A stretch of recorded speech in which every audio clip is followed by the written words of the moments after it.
Good morning, everyone. A little late getting off the floor this morning. It was a long calendar. I think we left more than we did. So tomorrow will be another long day. But anyways, it's Tuesday, March 22nd. And we, the miscellaneous ag subjects that we have the bill before us, and I didn't know if you had anything any takeaway from the meeting on Friday or not, Caroline. I think you were in on all that, and I don't know. I got several letters, emails over the weekend from people, really wanting to continue to do their on-farm slaughter. So what do you think of that session we had on Friday? Good morning, Senators. For the record, Caroline Gordon, Legislative Director with Rural Vermont. Yeah, I'm terribly sorry I didn't make the Friday hearing. I think my message got through with the 1 bar of cellular network I had when my internet was down, that I wouldn't be able to make it. So I had to watch the recording later that weekend, and appreciate the conversation you had with Tom Berry in Leahy's office, of course. I think we've learned a lot in the last 2 weeks. My takeaway is that, we have a community of practitioners who engage in on-farm slaughter and who want to be regulated as laid out in our Vermont statute, so that they can market their livestock in a transparent way through the on-farm slaughter practice in a lawful way and without fear of being penalized by administrative actions. And but we're realizing oops, I hope you still hear me. I was a little bit choppy here, I think.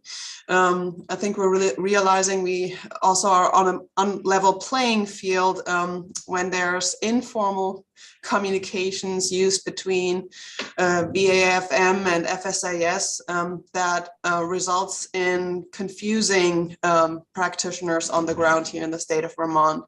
And those practitioners, just to be clear, does include not just the farmers who are selling their livestock to be slaughtered on the farm, but includes the itinerant slaughter community. So practitioners who basically all they do in their profession is to go from farm to farm to slaughter livestock. But also custom processors who we know are so essential for alleviating some of the stresses from slaughter facilities by basically taking some of the processing capacity that is needed and is much more time intense out of the slaughter facility, and who've established custom butcher shops. There's, I think, approximately 40 of such custom butcher shops around the state, and a big part of their business is also to butcher carcasses coming from on-farm slaughter. And these establishments via a certificate of ownerships actually would have the data actually to show how many carcasses come from on-farm slaughter through their facilities. So if the on-farm slaughter practice is being regulated more stringently or being made impractical even through a shift in policy, then that impacts detrimentally those businesses as well as, of course, though, all those customers who want to own livestock to be slaughtered on the farm where the livestock was raised. So this confusion arises really because practitioners orient themselves at the state law that we've been able to work on together over the last decade and make some significant advancements.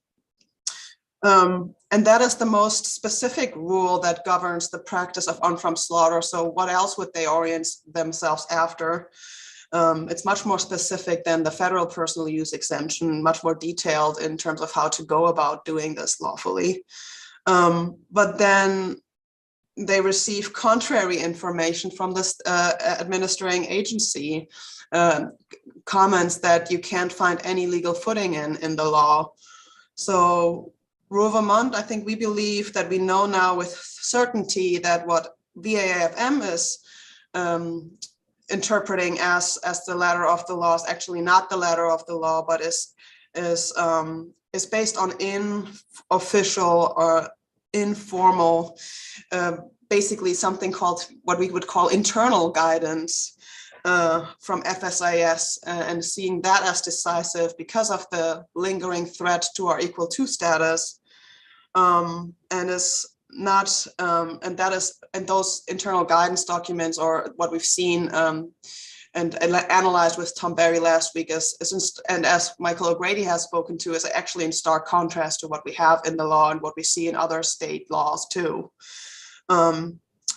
In consequence, and that's something I shared with you last week already, I think it would be only consequent not to hold our practitioners accountable to our state law either, if we can't assume at this point in time anymore with some significant assurance that we can hold our own administrative agency accountable to our own state law. Why would we impose form requirements on our regulated community that holds them more accountable than we can hold our own agency accountable to? It rather appears like our state law is sort of in a universe.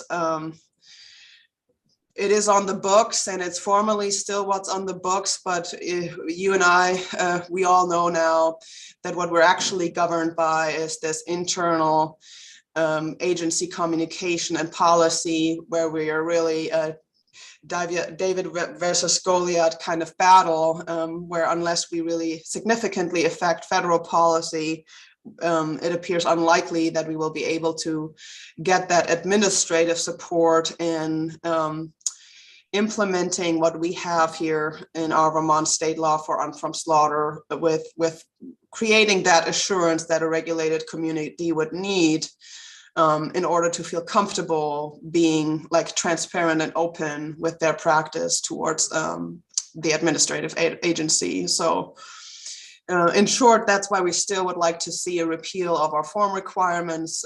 Obviously, we need this law on the books to still feel what we're doing is lawful, but it would be unfair, I would think, to expect any practitioner at this time to be open and transparent with an administrative agency that is actually not even going by these rules anyways. But Caroline, have you known, are there any letters that have been officially sent by the agency to anybody in Vermont in regards to regulations or any of that? You know, the only thing we've heard was on January 6th, Agency of Agriculture emailing all registrants for on-farm slaughter that now owners of livestock all would have to be present during the act of slaughter or engage in the act of slaughtering. And since we then stressed this discourse with you all and the House side of the committee too, you know, we know that there's other penalizing restrictions that the agency is firm believing in, including that owners wouldn't be allowed to transport carcasses, that farmers wouldn't be allowed to organize for on-farm slaughter, nor to transport the carcasses to custom butcher shops. And now the new horrifying message that itinerant slaughterers wouldn't be lawful. So these are all penalizing restrictions that I would say are in the pipeline that could be shut out through official communications any day. Those, of course, I agree, we have not seen in official communication. Only here in committee is where those messages have been shared. Some of these, the fact that Agency of Agriculture doesn't want to see farmers organizing on-farm slaughter because they don't want them to hire itinerant slaughters, that's something they share in their online materials and in their Q&A. But yeah, so these are things mostly still in the pipeline, and we're kind of expecting those to be shared in a more formal way with practitioners at any given time, should the practice become more relevant in the state. I don't know what that means really, whether that means that more people go about it in a public way or marketing, online through their websites what they do, or so on and so forth. So that's just why we have a standing interest in protecting the identity of practitioners from law enforcement. See, I never knew that we passed anything that gave anyone other than one of the owners the ability to transport the carcass to their cutter. I mean, we had that discussion a long time ago, and it was always understood that the owner would be at the farm and would have a vehicle where they could load the pieces, the quarters, into a vehicle and take it to their cutter. But I don't know if I ever heard of any farmer taking the carcass to a cutter or a butcher to be Well, that into sections.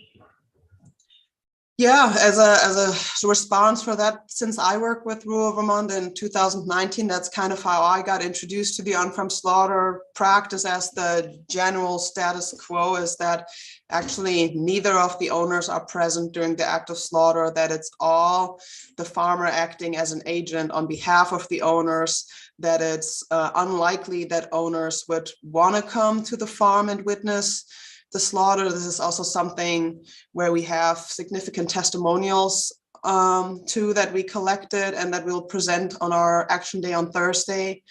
Kind of statements how the practicing community receives these penalizing requirements of needing to be present. And the transport piece, of course, ties into that seamlessly. This is nothing that is specified in our Vermont statute. In our Vermont statute, the only thing we have specified is that the carcass cannot be, it says specifically farmers can't assist in the act of slaughtering, and that includes on-farm butchery. So on-farm butchery is illegal in the state of Vermont. It is permissible to have the carcass be halved or quartered on the farm, and then it says, quote unquote, for the purposes of being transported off the farm. It does not say anywhere in statute who has to transport the carcass off the farm, whether that is the itinerant slaughterer has the ability to do that transport, whether that is the farmer who has the implements to do that transport. In many cases, I think it would be very unlikely that a owner would have the implements. And imagine a quarter cow, it alone would still be like such a tremendous sized carcass animal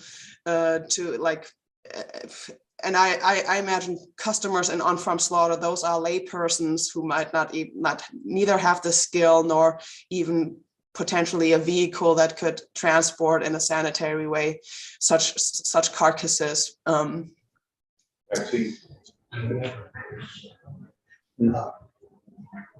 So, Michael, thanks for coming. Sorry, it was another committee. That's okay. The on-farm slaughter bill law, I think you worked with us on that from day one. Correct. Did we ever talk about the farmer or the itinerant slaughterer taking the animal away from the farm after it's cut and, into quarters? I thought we always, with the law we established, was basically the owner took the animal away from the farm. We'll need to look at that language. But you did address transport. I don't believe, and what I need to confirm is if it references the owner or the itinerant slaughter. I think it just references the owner.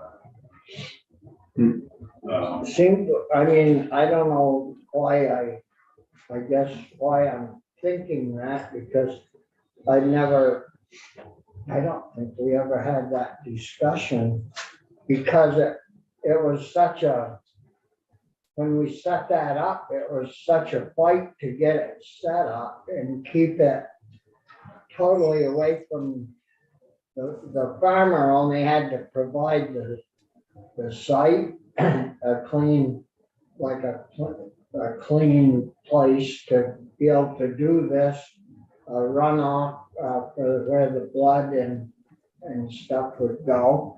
But the farmer wasn't supposed to really have much of anything to do with the slaughter or the transport. But we were just talking about our meeting Friday, Mike. Mhm. Yeah, Caroline? Yeah, just to follow up on that once more, I'm not sure if I made that clear enough from how we at Rural Vermont currently understand how practitioners go about this.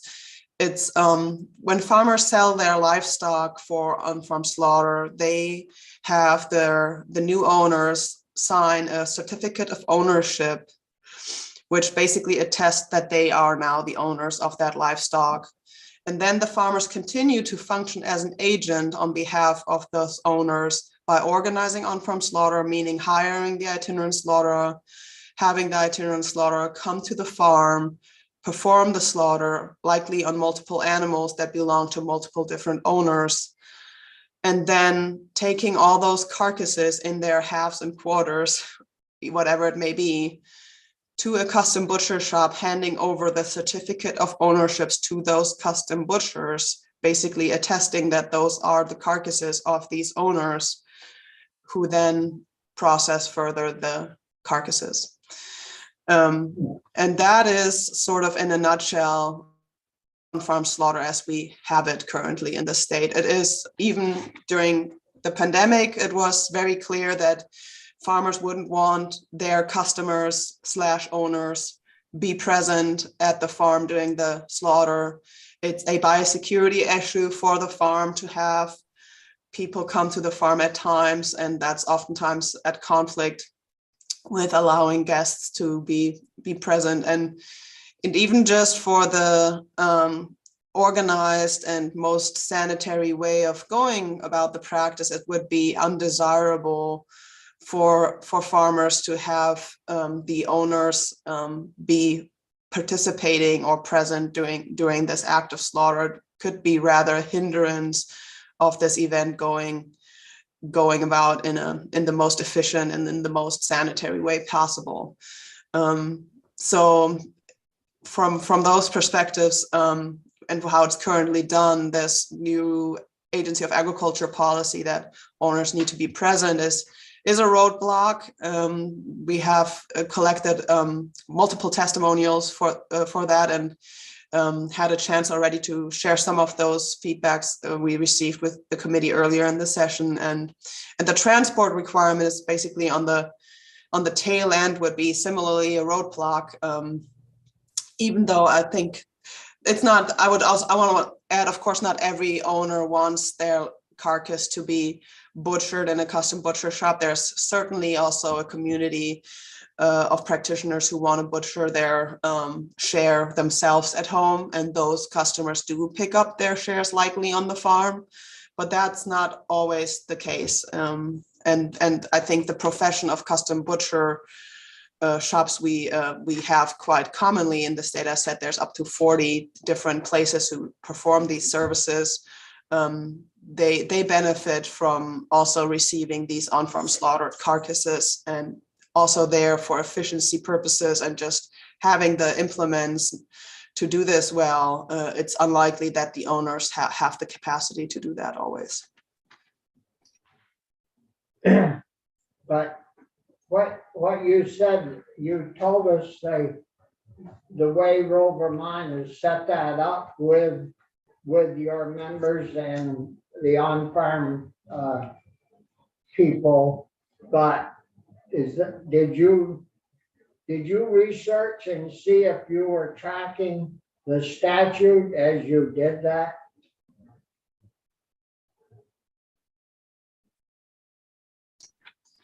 Yeah, we understand that it's basically the statute says it's not permissible to butcher on the farm. And that it's statute provides that the carcass can only be halved or quartered on the farm only for the purposes to be transported off the farm. And from there on, it's basically not really decisive on like who is permitted to transport off the farm and what is permissible for custom butcher shops to be involved with the carcasses. That's not really subject of the on-farm slaughter statute anymore. Questions for me, you guys? No. Well, Michael, do you have anything on that? So you asked me to look, the law does say, the on-farm slaughter law says the slaughtered livestock may be halved or quartered by the individual or individuals who purchase livestock, but solely for the purpose of transport from the farm. So the person that goes to the farm, buys the animal, conducts the slaughter on the farm right there, half or quarter it, and transport it away from the farm.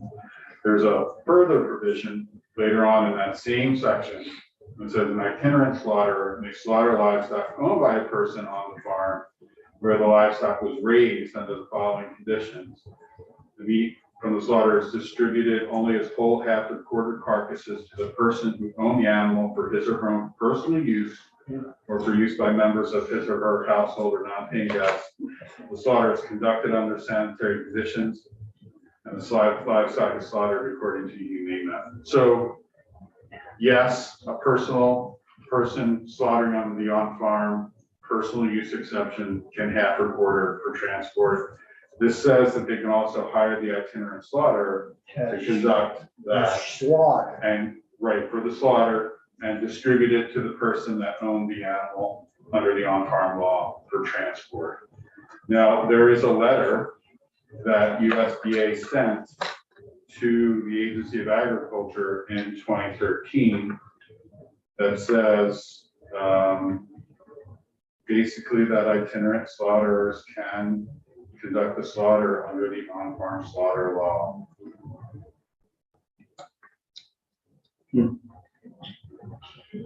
Well, do you read that state as saying then that you can have the itinerant slaughterer? We know that's legal because we passed that.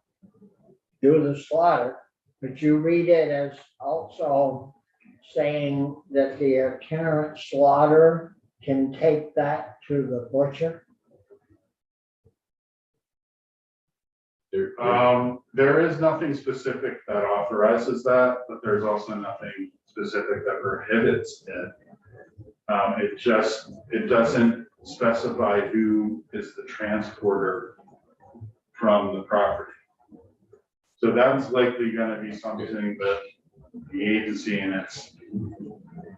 because it's not specific, therefore it's ambiguous. They have the authority to interpret under their regulatory authority. I mean, it would seem to me that at that point, the itinerant slaughterer is an agent, and it happens that the four owners have used the same agent to move the carcass. Right, and this is the exact issue one of the issues that's coming up with the new FSIS interpretation. They're saying it's not the four owners, it's the individual or the individual household that gets to slaughter under the personal slaughter exception. So you don't have multiple owners, you just have one individual or their household that would be allowed under the personal slaughter.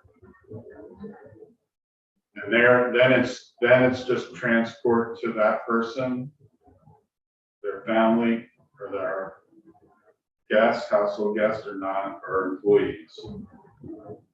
Again, I don't believe it says anything about who transports under the Federal Meat Inspection Act. So I think you said the other day Ohio has an on-farm slaughter bill or law that allows like what we're trying to do, that's legal, and they haven't had, you don't think they've had problems with the feds? So what the Ohio statute says, their personal slaughter statute says, a person who owns the animal may slaughter for their personal use or have someone slaughter for them for their personal use. That sounds like itinerant slaughter right there. When you go into the rules, the person that's slaughtering for the owner of the animal has to be licensed as a mobile slaughter. They need to have a license, and they need to have a mobile facility that meets the requirements of the Ohio law. But those itinerant slaughters, in Vermont, I don't think they own anything but. Well, some of them do have things that they use, that they bring. But I don't know if it would qualify under Ohio mobile slaughter. The easiest thing to do is exempt farm slaughter from the law. Just exempt it right the hell out of existence. And if an individual wants to do it, I mean, you try to do it right. Yeah. And I mean, the agency doesn't seem to want to promote this at all.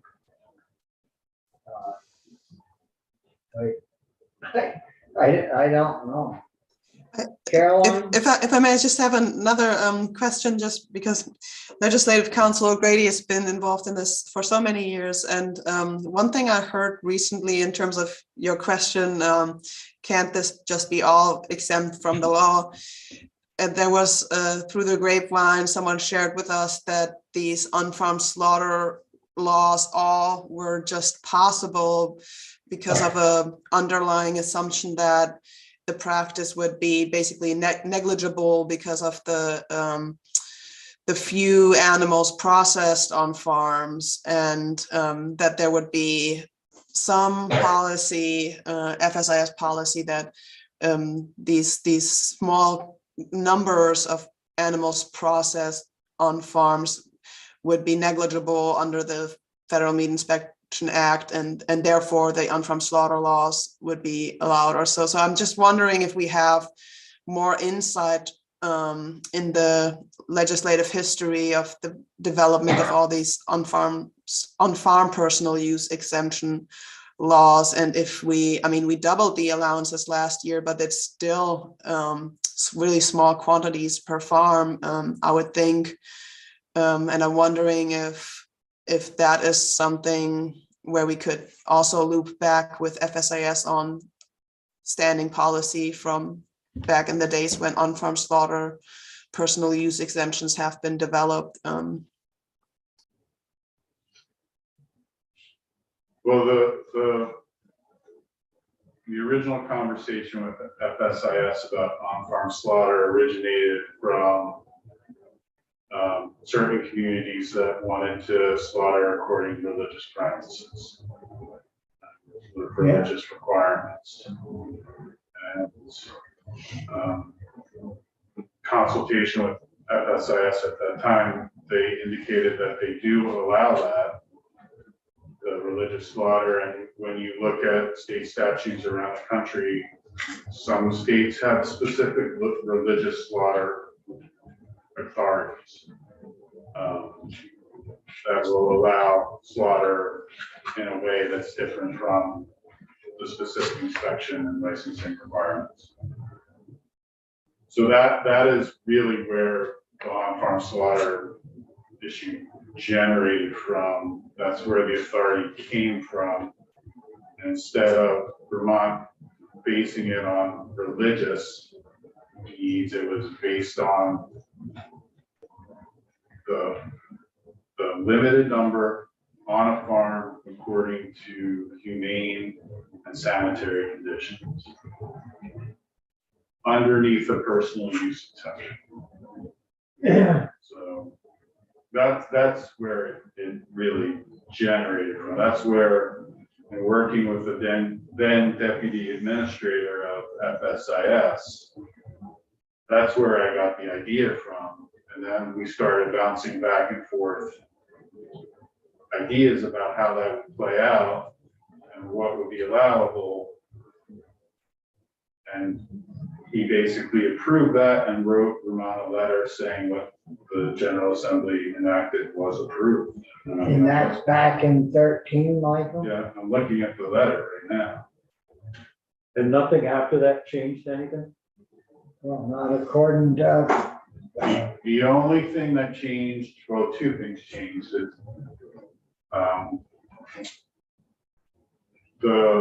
In 2013, it said the owner, the singular of the animal could slaughter under personal use. And then you subsequently, I think in 2017 maybe, changed it to owner or owners based on other states, such as California.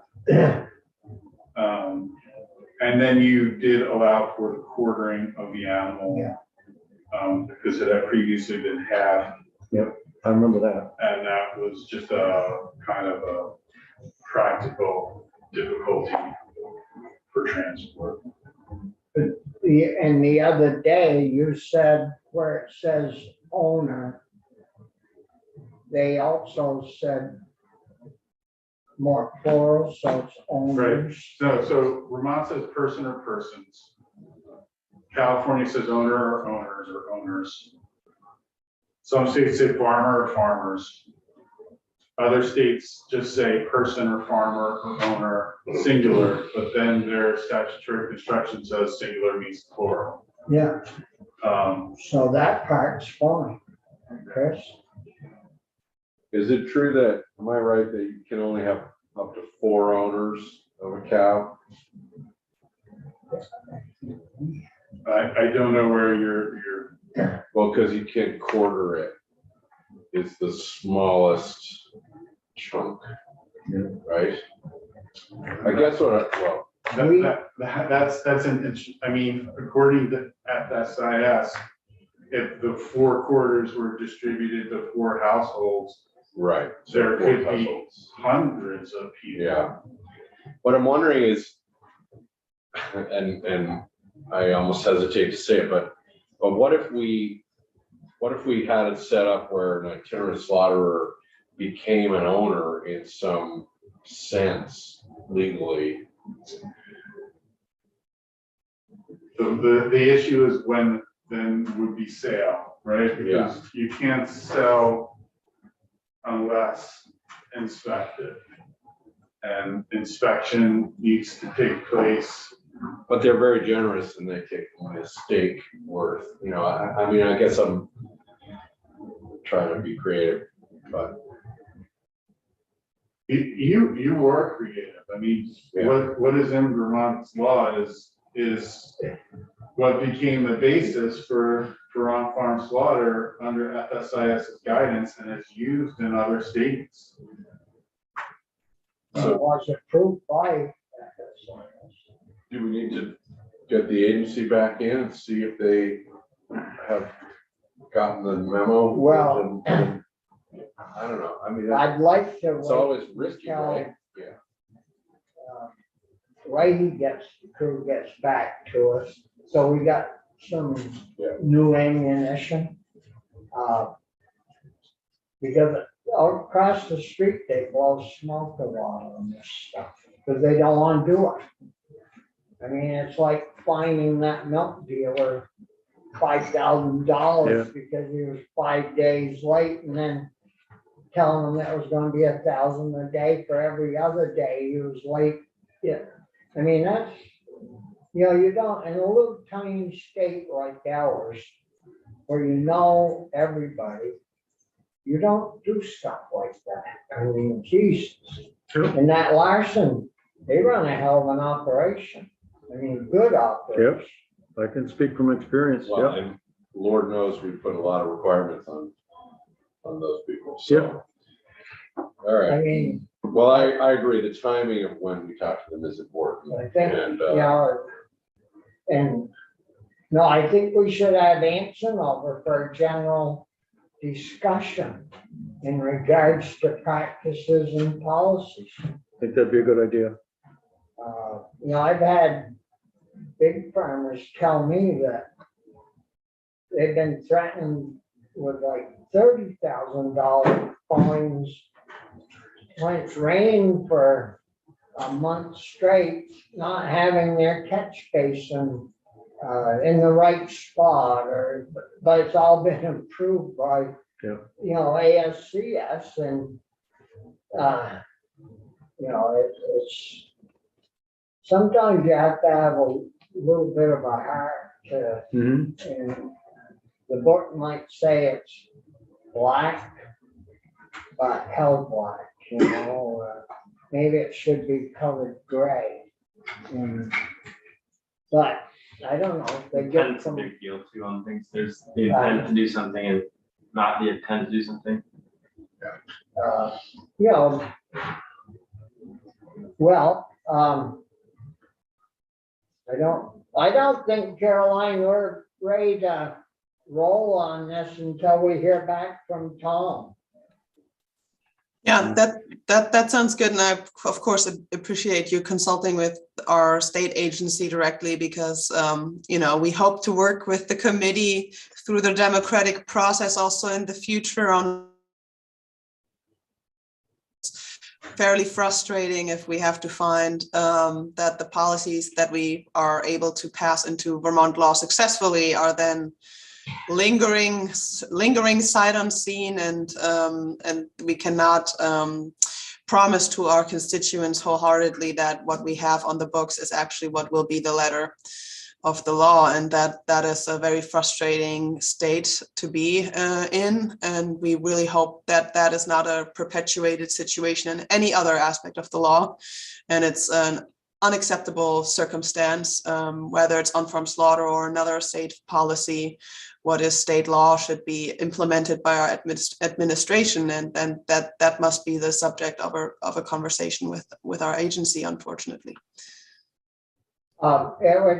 It might be helpful for us if any of your members have received any kind of communication from agency or USDA, if you could forward us a copy of any correspondence, you know, get that to Linda. It'd be probably down the road, it will be most helpful maybe. I can certainly share with Linda that agency email from January 6th that included the restriction that owners need to be present during the act of slaughter. That was the most, like, the policy that found expression in writing to registrants. And on Thursday, we'll hear from Mary Lake, who will come into our action day, who, you know, is a itinerant slaughterer who has been advocating alongside Rural Vermont for improvements of the law, and who has been successfully building her business practice around this law for the last decade or so, and who can also speak about what she's hearing from other practitioners of her profession on these fronts. So we'll look forward to speaking with you all on Thursday again. Yeah. And don't send us anything from the Ag Agency without a letterhead and no signature. It'll go in the same place the last one went if you do. Sounds good. Did you want to comment at all on 709 while you're with us? Yeah, I mean, we really hope that we might get still your support for using this miscellaneous ag bill. I don't really want to comment on any of the existing provisions that already found their way into the bill. Maybe we actually should come back to you on that, but we just see it also as a opportunity to hang our ornament on this Christmas tree, and that would be in this year a repeal of the registration and report requirements, and maybe with the caveat, unless we can get our state agency to promise that further implementation of Vermont on-farm slaughter statute is really measured by our on-farm slaughter statute here in Vermont and not by internal informal guidance through FSIS and or colored by the threat and fear that results from FSIS push. So that's kind of what we hope to see with this miscellaneous act bill still this year. Okay, any questions for Caroline? Nope. No, everybody's happy, or, well, haven't got any questions. You don't have to be happy. Anything else, Caroline? No, I appreciate the continued conversation and you guys taking agency for this issue. So I'm, of course, with excitement looking forward to comments from the agency on this issue. Yeah, and is the House doing anything on this yet, or are they waiting for us? I think at this point I haven't seen more motion on this specific issue when in January the agency has come forward with the new restrictions. They have been concerned about it and taken some testimony on it, and they are also supportive of our action day. So on Thursday, when we hear from affected farmers, maybe custom processors and itinerant slaughterers about this new policy shift in on-farm slaughter, then the House will be part of it, and so this will be a joint hearing. Yeah, very good. Well, thank you, Caroline. Thank you all. Yeah, Michael, 709, is that, we haven't gone through that yet, have we? Some of it, but maybe not all of it. I can go through that. The problem is I don't think it's available, the ASPAS version is available online yet. Well, we don't need to do that today, it's a House bill. And what time's our caucus? 12:15. Over the building. Yeah, three of us have got to leave the building to go to the caucus. So did you have anything for us? You're gonna have to start testifying. I'll bring in the experts to testify. Okay. So they gave us 2 of these and 1 of these, right, Bobby? Yeah, Listening's more important. yeah, we're lucky. Yeah. She must be fairly smart.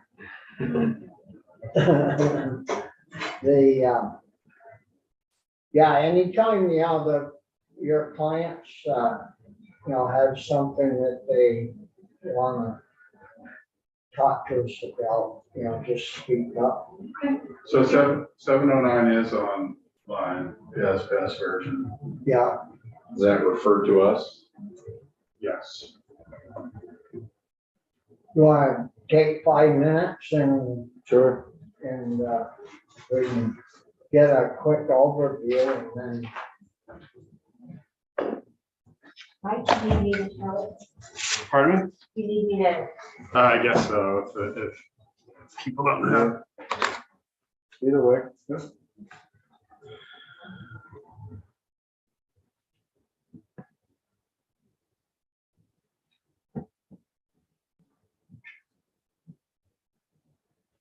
I think you can start. So the first section relates to the accessory on-farm business law that you passed a few years ago, which basically provides that no municipal bylaw shall have an effect on prohibiting an accessory on-farm business. But when you defined accessory on-farm business, you defined it in this way, where one or both of the following is occurring: the storage, preparation, and processing and sale of qualifying products, provided that more than 50% of the total annual sales are from qualifying products that are principally produced on the farm. principally produced means that 50% by weight or volume needs to be from the farm. So people were getting confused. Is it 50% of 50% that was produced on the farm? And so the House went back to its original intent about what they were trying to do. And then they basically determined that what they wanted is that so an accessory on-farm business, if 50% of the total annual sales are from qualifying products that are produced on the farm, doesn't have to be principally produced on the farm. It just needs to be a qualifying product. There's a definition of qualifying product. It includes things like commodities, maple syrup, etc. Does have an umbrella clause that you don't see that includes products manufactured from commodities wholly from the farm. But it goes back to the intent. 50% of the sales have to be from qualifying product on the farm. Now you're going to hear more about Nothing about produced. it has to be produced on the farm. Okay, it's not where you can, it has to be produced on the farm. Now there's this whole issue with the accessory on-farm business and whether or not it should be exempt from Act 250, whether or not the language here needs to be changed further, especially to whether or not water is going to be included as an ingredient in determining whether or not it's a agricultural product. None of those issues are in this language. There is another bill, H 703, 704, that has that language in it. That's currently in House Natural Resources. I don't know if it's going to see much further action. So then the next section.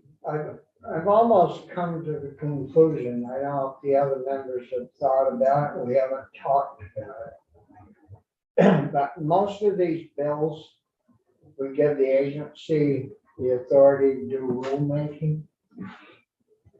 This one is not. They don't have rulemaking authority. Because many times they'll take our bill and write the regs and the rules, so they contradict, they almost contradict, they're very right up to the wire of contradicting what our intent was. And it's, once they get into that process of rulemaking, it's a bummer to try to stop it. Well, this isn't, the issue is not from their rulemaking, it's from the accessory on-farm statute that was enacted a few years ago, and whether the qualifying product has to be 50% of a 50% produced on the farm product. And so it was just getting confusing. It would take them to try to figure that out when they, I mean, if they had normal folk over there, they would know that we pretty well talked to death over that. It's half of what they. The folk that are having an issue with this are the municipal planners, because this is a provision that prohibits them from regulating these businesses.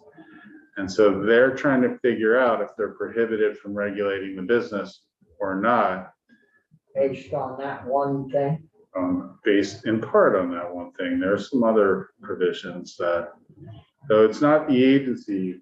The agency is trying to clarify this. It's the municipal planners are the ones that are questioning whether or not they have authority to regulate or not.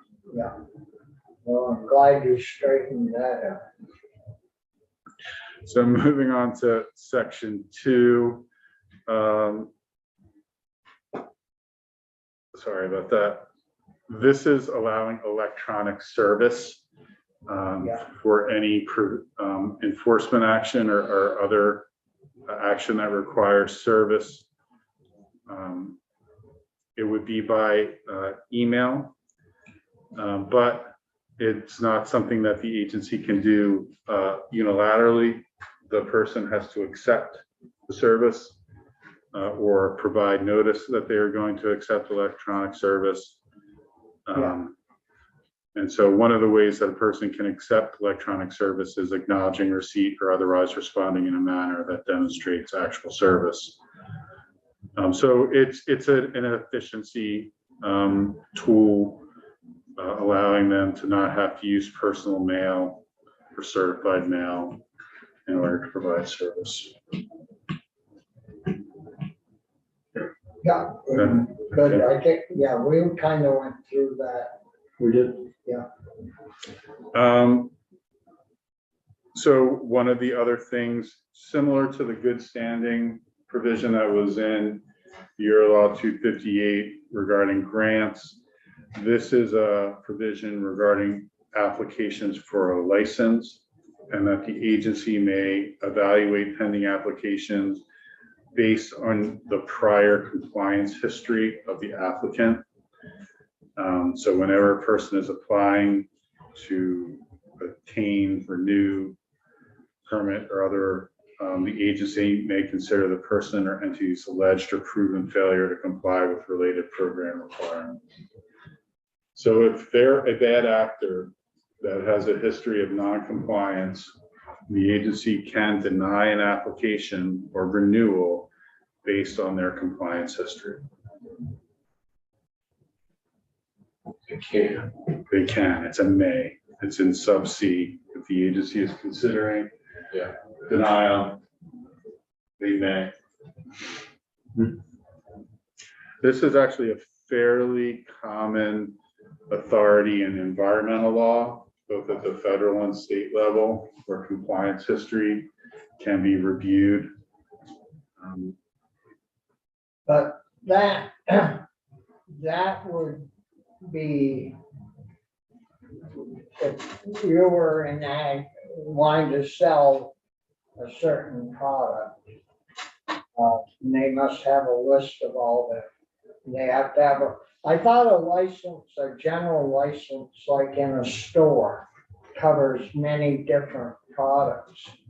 Well, say they had problems with whoever does the inspection over, if it's a multi-product license, and they had problems over one section of that license. Well, I think that would have to,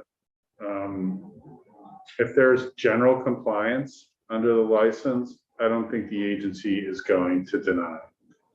But if there's a history of non-compliance, there have been some retail stores. Remember that the agency goes out and does the inspection because of their weights and measures authority of scanners and weights at pretty much every retail store. Yeah. And there are a couple of retail stores that don't update their scanners on a pretty regular basis. And the agency had to get into basically a back and forth enforcement discussion with that retail store about having to protect the consumers and to actually be advertising truthfully that they needed to start updating their scanners on a more regular basis so that people weren't defrauded. So that is a situation where if that entity had applied again under this authority, the agency could say, you know, you have a history of non-compliance with our weights and measures laws. We've given you an opportunity to cure. You failed to cure. We are not going to renew your license. So what's gonna happen to all of our mini Walmarts? Well, it's not really.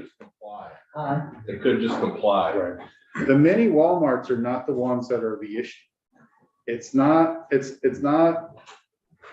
your mom and pops that are the issue. No, it's the mini Walmarts, It's the Dollar General. it's national chains. Yeah. Right? Yeah. And so No. But that, I mean, it's another one of those deals where you better stay in line, buddy, because the next trip around, we'll be able to pull your license. It's a threatening type. But you got our, meaning Walmart in North Shore, you can hardly get down the aisles. They don't even have time to stock the shelves and run the cash register. And you ask them, well, how come you got all them boxes in the rows? Well, we don't have any help. We can't get any help. Nobody wants to work. And I mean, but anyways, go ahead. We got it. Well, we got to get done anyway. You want me to stop? Yeah, I guess. Okay. Only to return. Glad you could make that. So, Michael said he could come tomorrow morning. We can finish this tomorrow morning. Oh, good. yeah, Oh, okay. Perfect. You got time? I mean, Very good. you know, we've got time.